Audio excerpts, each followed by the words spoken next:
Today, I'm going to tell you about the stigma of mental illness in the media. Let me ask you something. If you saw me walking down the street, would you automatically think I have a mental illness? Well, I'm here to tell you that I do. After I got sober, I was having panic attacks and seeing things that weren't there. This led me to seeing a therapist and a psychiatrist who started me on medication for dissociative disorder and post-traumatic stress syndrome. This made perfect sense to me since I was abused as a child. And unfortunately, the medications they put me on weren't working, and they had to start me on a new regimen, which came to the conclusion, and they diagnosed me with bipolar disorder. This started me on my journey to the dark side of mental illness. According to the National Alliance on Medical Illness, NAMNE, 1 in 4 adults, approximately 57.7 million Americans, experience mental disorders in a given year. 1 in 17 people suffer a serious mental illness, either schizophrenia, major depression, or bipolar disorder. Today, I will try to persuade you to take a stand on how the media, such as the news and television and movies, should stop creating stigma related to mental illness.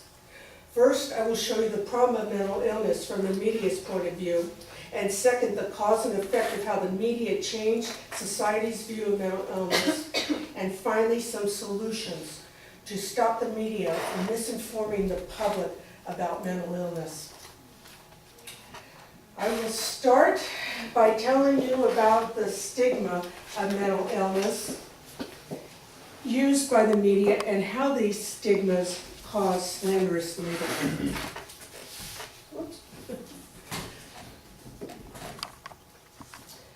As you can see, the media should be more aware of creating problems associated with labeling and stigmatizing people with mental disorders by misrepresenting them as violent people.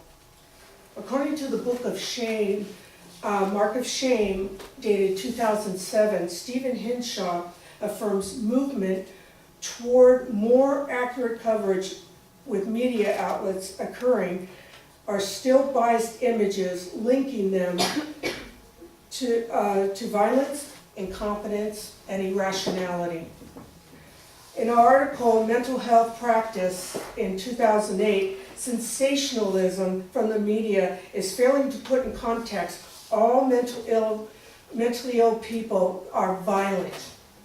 Earlier this year in the journal, author Colin Parrish said tabloids labeled depression as a new trendy illness, and fashion says it's the new black, which is a dig at people suffering from severe depression.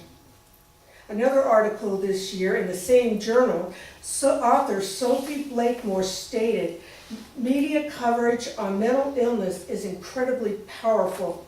At its best, it can help challenge stigma, and at its worst, it can reinforce it. According to the previously cited book, Hinshaw states, words and statements every day in everyday life can cause morbid fascination with criminally dangerous behavior patterns underlying and labels. Many people argue that trivial matters using statements, "Are you out of your mind? You're insane. She's more than a little strange, she's psycho," for irritating or people that are different. In addition, popular rock songs label murderers as psycho killers and strange ideas as wacko. Furthermore, facilities that house the mentally ill are called loony bins or nut houses.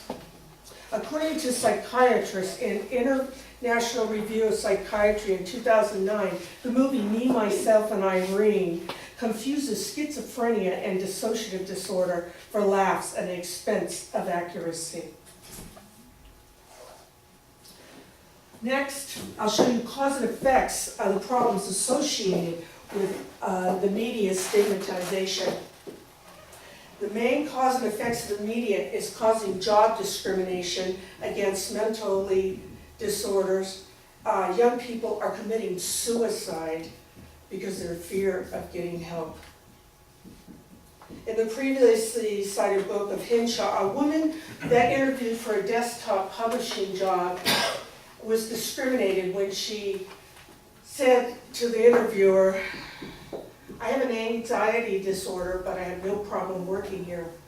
She was ready to get the job, but then the interviewer told her, "Well, I'm sorry, we have other people and we'll call you later." In the previously,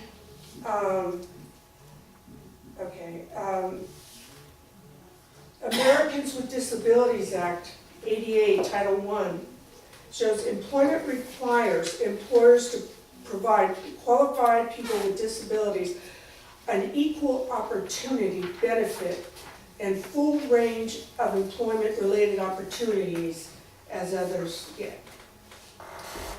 This law prohibits discrimination in recruitment, hiring, promotions, training, pay, social activities, and other privileges of employment. In addition, it restricts questions that can be asked about an applicant's disability before a job offer is made. But in effect, according to NAMNE, every year approximately 2 million U.S. adolescents attempt suicide and almost 700,000 receive medical attention for their suicide attempts, making suicide the third leading cause of death for young people between 15 and 24. Recently, an article in Stopping Suicide 101 dated March 2010, in fall 2005, George Washington University sued by a former student, Jordan Knott, was barred from campus for seeking hospital care for severe depression and thoughts of suicide due to a friend's recent suicide. Also, attempted suicides go unpublished, such as suicidal thoughts or those who survive near-death attempts. U.S. News and World Report in 2007 reported 6% think about suicide and less than 1% try, but less than 1 in 70 succeed due to hiding suicidal thoughts. Finally, there are some solutions to stamp out stigma of mental illness. Many solutions to fight against stigma, including education, getting involved with local organizations for mental disorders, sign a petition to have our government fund more organizations for mental illness.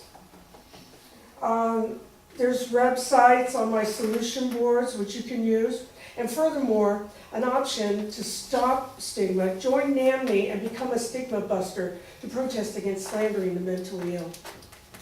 Hinshaw's book, Educating the Public, can help inform citizens realities of mental illness to reduce their prejudice and lack of awareness. Unless we stop mental illness from the media, stereotyping and rates of suicide probably will soar in the future. Today, I use my persuasion to challenge you to stop the media from listing suicide as a form of murder and fight back against job discrimination and to help out with suicide prevention. Also, there are many solutions you can do to help, and NAMNE is the best one. I lost my job because there was no law to protect against disabled people, especially the mentally ill. I was in and out of hospitals for 10 years. It took them 12 years to find the right medication that worked for me. I had the hardest time getting back, but I am a survivor. I fought back. They told me that I'd never work again. Here I am in school with a 3.8 average, and I'm going to Cal State to get my nursing degree. I intend on helping those who suffer from mental illness and those who are trying to commit suicide. Remember, out of all the people you know, the chances are 60 out of everyone you encounter, 25% of them suffer from a mental illness.